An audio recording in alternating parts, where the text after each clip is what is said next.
So today we are talking about nomenclature and reactions of aldehydes and ketones.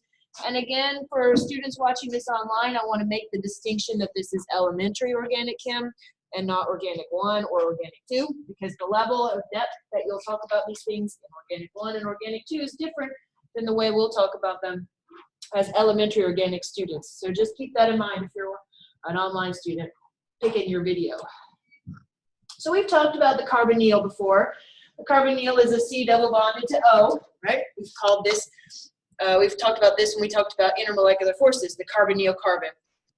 And an aldehyde and a ketone both contain a carbonyl. So in an aldehyde versus a ketone, aldehyde is C double bond O with H on one side, and then the other side is whatever you want the molecule to be. Okay, in other words, an aldehyde is always at the end. C double bond O, H, and then this can be whatever the molecule is. So this can be any sort of chain, right? But it's always at the end. Aldehydes are always at the end because there is a hydrogen as part of the aldehyde. It's a carbonyl with a hydrogen. That right there is the aldehyde functional group. So by definition, that's got to be on the end, right? Because hydrogen can only form one bond. Whereas a ketone is in the middle.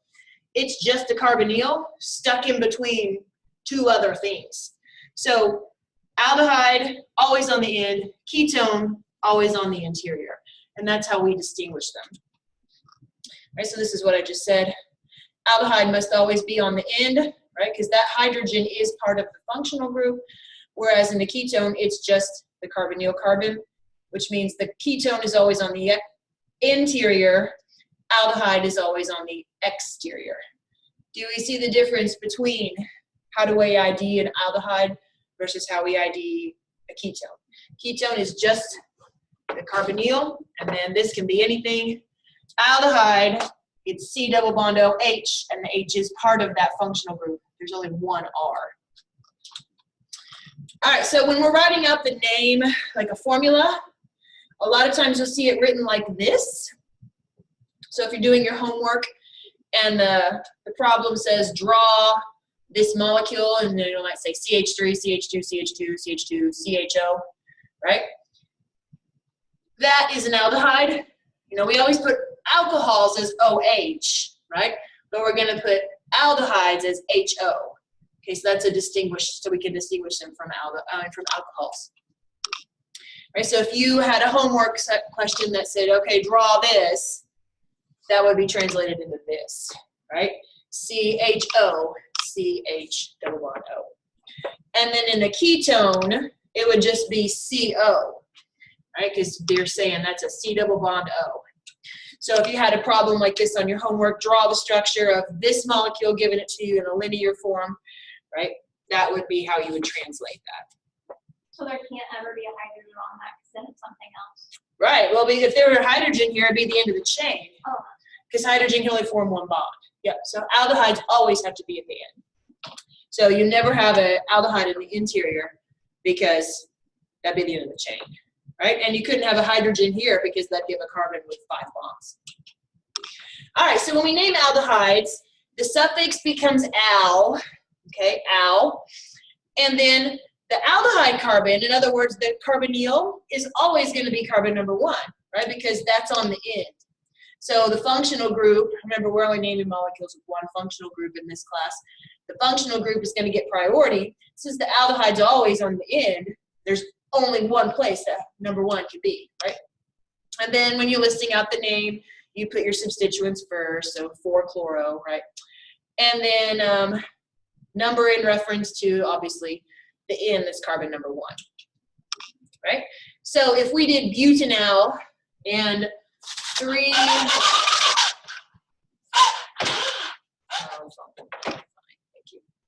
so if we were doing butanal, that would just be a 4-carbon chain, 1, 2, 3, 4. And carbon number 1, you can draw it on either end, right? Depending on which end you wanted it to be. That would be butanal, right? 1, 2, 3, 4. If we're drawing 3-chloro-3-methylhexanal, hex would be 6. 1, 2, 3, 4, 5, 6. All right, so There's number 1, and then 2-chloro, 1, 2-chloro, and then 3-methyl. Okay, a lot of students don't call this carbon number 1. For whatever reason, they misdiagnose where number 1 is. They'll draw extra carbons in their chain, or they'll make the chain too short because this double bond O being on number 1 throws them off. So just keep that in mind. Okay, that is carbon number 1 because that's where your functional group is. Those substituents are not functional groups. So I'm going to pause the video and give you a chance to try these. Propanal, 3-methyl pentanal, and 2-bromo, 4-chloroheptanal. Let's look at these. So propanal is a 3-carbon chain where carbon number 1 has our aldehyde. Could you have put carbon number 1 on this end? Would that have made any difference if you had just drawn the same thing flipped? Wouldn't have made a difference at all, right? There's 3-methyl pentanal, right?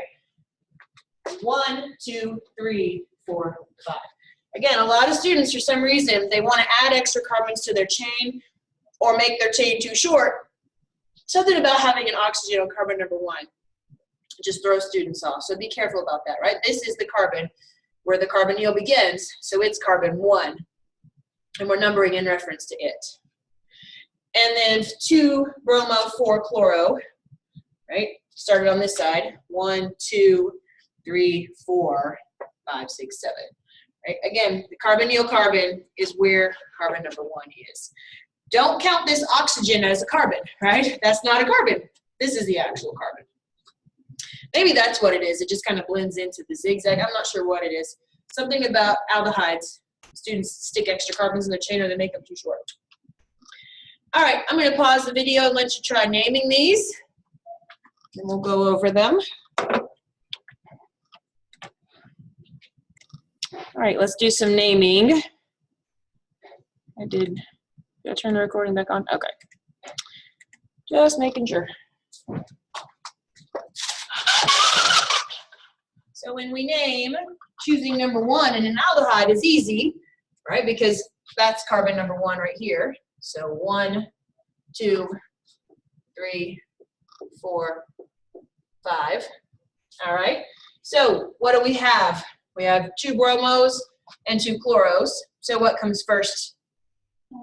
The bromos, right? So it'd be 3, 4, dibromo, right? Dibromo. Then what? 3, 4, right. Dichloro. Then what? Pentanal, right. And then here, carbon number 1, 2, 3, 4, 5, 6. So this one's just going to be 3 what?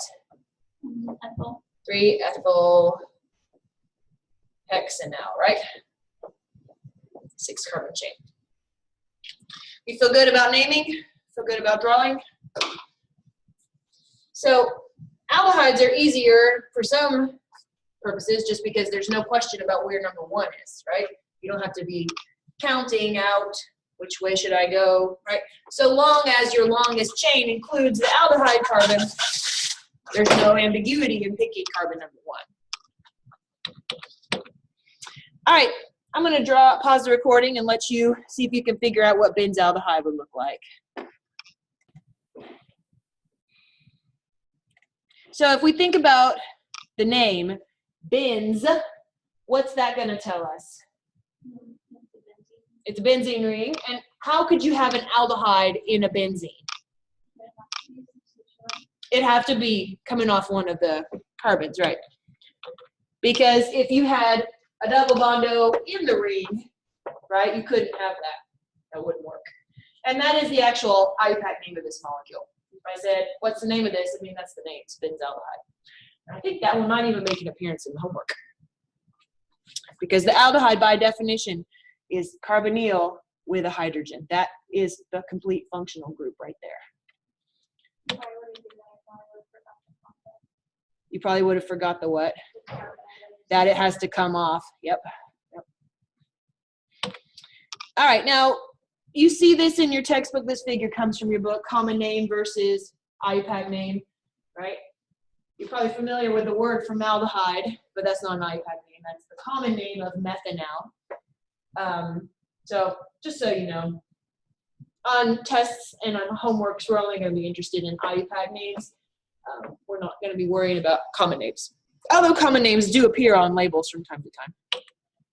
Now, when we name ketones, the suffix becomes "own," not "one." Okay, it's pronounced like "own," like I own this clicker. Right, so the suffix becomes "own." Now, ketones, they can be anywhere in the chain, right? Because a ketone, by definition, is on the interior. Aldehydes, by definition, are on the end. So we don't have to worry about figuring out where carbon number 1 is with an aldehyde. But because a ketone could be anywhere in the chain, it's going to be anywhere 2 or later, right? We have to number in order to give that ketone priority, give it the lowest number possible. And then you are going to need to state where that ketone is, right? Because it could be on carbon 2, carbon 3, carbon 4. So you need to say which carbon contains the ketone functional group. And then when you're writing the name, obviously you'd still put your substituents first, so 4-methyl, etc., right? But the big difference between naming aldehydes and naming ketones is that when you're naming an aldehyde, you don't need to put a number to state where the aldehyde is, right? Because it's by definition carbon number 1. But a ketone, it could be anywhere in the chain. So you've got to put where the ketone is located. That's one of the big differences between naming aldehydes and ketones. You are going to have to count to see, okay, which direction gives ketone the lowest number possible, because the ketone could be anywhere. All right, so when we're looking at this, which direction do we number from, the left or from the right? From the left, right? Because we're going to go 1, 2 versus 1, 2, 3. So this would be 2-butanone. And just FYI, just like we've seen with all our other functional groups, you can split that up, right? You could call this butan 2-one. Okay, you can call it the way we've done with alcohols and amines and all our other functional groups. You can stick the number in as part of the chain. This is the way your book presents it, but just so that you've seen both, right? Some textbooks you'll see it this way too. So just don't let that throw you off. If you're ever looking at things online or you take future classes, you can see the 2 split right there. All right, so I'll pause the video and let's try these.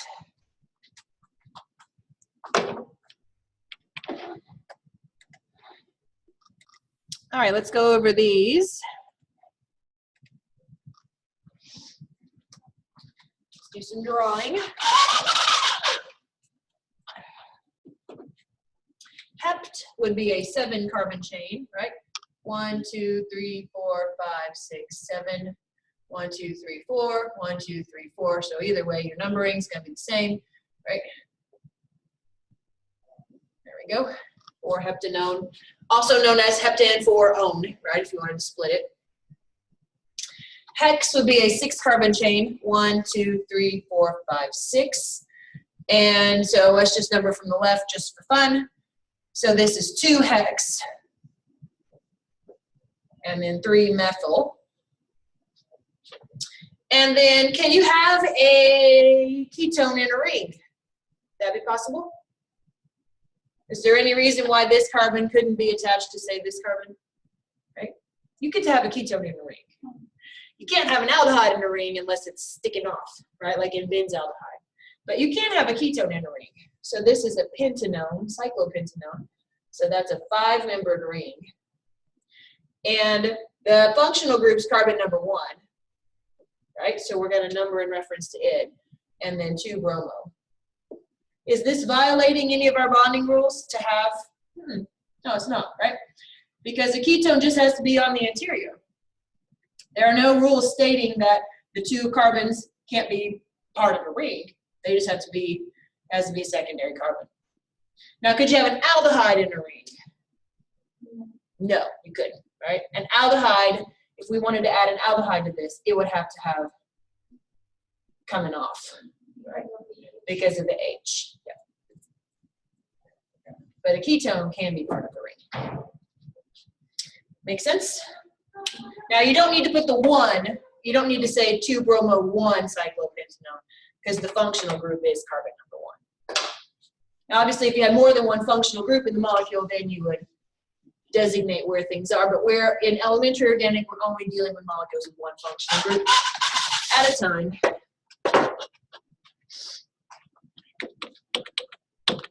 All right, I'm going to pause it and let you try name some ketones.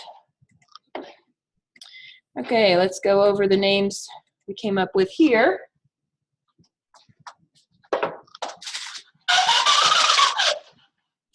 So, which end are we numbering from? Bottom or top?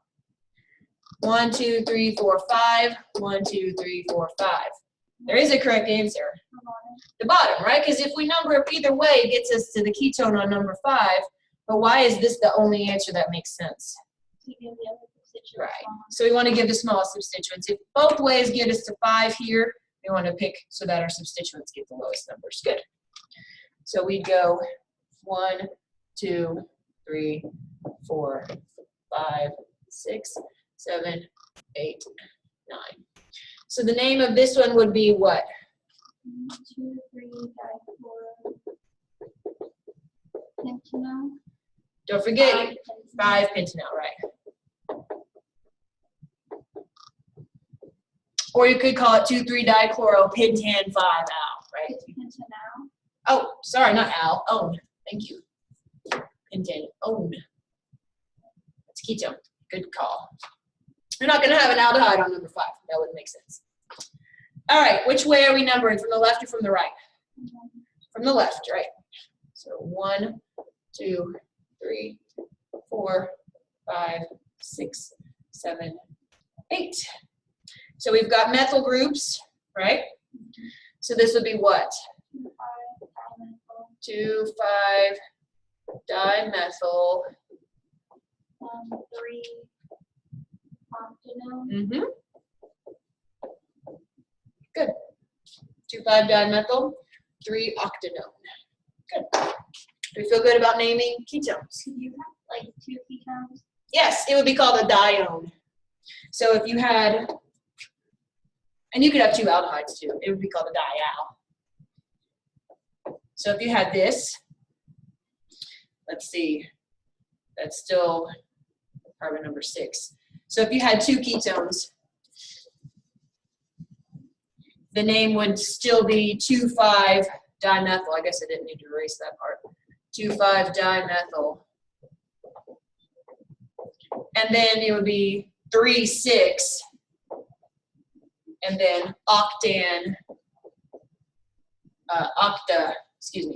dione. Because it's saying there's a ketone on carbon 3 and there's a ketone on carbon 6. And if you had a dial, let's just make a blank slide here so I can, there we go, have some blank space. I actually put some diones and dials on the enrichment that we're going to do on Wednesday. But if you had a dial,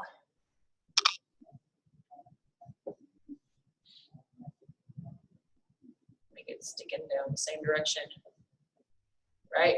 So let's just, for fun, put that right there. 1, 2, 3, 4, 5.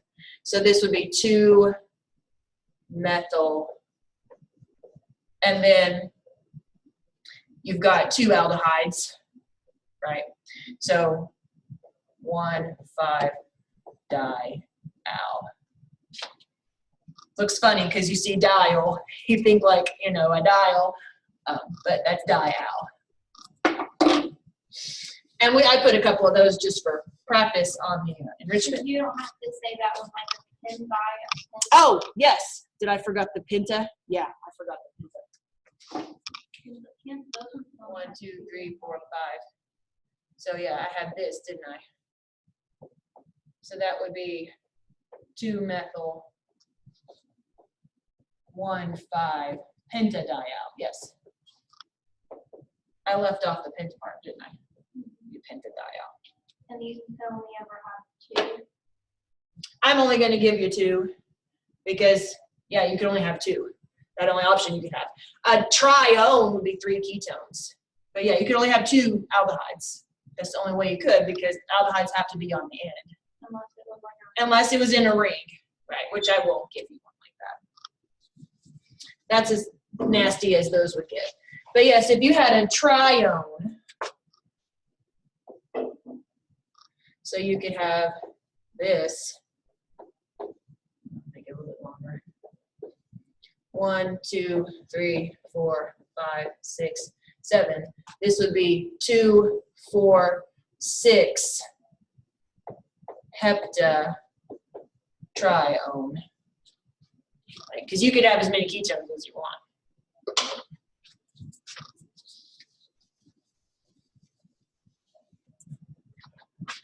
Glad to see you thinking like that. All right, so a lot of aldehydes and ketones, you'll see them used in fragrance chemistry as food additives, artificial flavorings, etc. Right, so this one's responsible for mushroom flavor. Benzaldehyde has that almond flavor. Cinnamaldehyde, I think you can guess what that goes with. Lemongrass is citral, that's the common name, that's not an iPad name. Propanone, that's otherwise known as acetone, right? Oops. And then there's a dione, butane dione. That one is a artificial butter flavoring. All right, so let's just, do you want to practice on these or do you feel like you've got it? Okay, we'll just skip it. All right, let's do this one though. I'll pause the video, let you try it, and then we'll go over it. Because I do think that's a good one to talk about. Okay, let's go over these because this is a useful skill to figure out if the name is correct. If not, fix it, right? We've done this kind of stuff in enrichments a ton. So let's draw it as written and then decide does the name match what we've got. So hept 7, 1, 2, 3, 4, 5, 6. I gave myself room. I even stink at drawing a 7-membered ring. It's just hard to draw, I think, a 7-membered ring without making it look like a circle. Okay, so this is a ketone. There's number 1. 1, 2, 3, 4, 5, 6 dimethyl. Would that name, when we name it, match this? No, what should it be? It should be, the dimethyl should be 1, 2. You should number this direction, right? 1, 2, 3, 4, right? It should be 3, 4. 3, 4, right? Just numbered the wrong direction. Okay, octanol. 1, 2, 3, 4, 5, 6, 7, 8. There's 1, 2, 3, 4, 5, 5. 5,5-trimethyl 1-octanol. What's wrong with that? Do you need the 1? No. The 1's not necessary, right? Because in an aldehyde, by definition, the aldehyde is carbon number 1. I wouldn't mark it wrong if you put it there, but it's unnecessary, right? And then hex, that's 6-membered ring, 6-member chain. 1, 2, 3, 4, 5, 6. All right, 5-fluoro. 1, 2, 3, 4, 5. We already know that this is not off to a good start. 3,3-dimethyl. 1, 2, 3. 3,3-dimethyl. 1, 2, 3, 4. Hexanone. What's wrong with this? It's 6. Oh, It's- I already said it's 6. They number from the wrong direction, right? It should be 1, 2, 3, 4, right? Because if you number from this direction, that gives you 5, 4, 4. If you number from this direction, that gives you 2, 4, 4. And the Hexanone is on 3 instead of 4, right? If you number from this way, 1, 2, 3, 4, that gives you it on 4. If you number from this direction, it gives it to you on 3. They just number from the wrong way. So it should be 3 hexanone, 2 fluoro, and 4, 4, right? You want to give the hexanone the priority, giving it the lower number. You feel good about this kind of thing? Figuring out if the name's correct or not? Easiest way to do it is just draw what you're given and then see if the name of what you draw matches what you were given.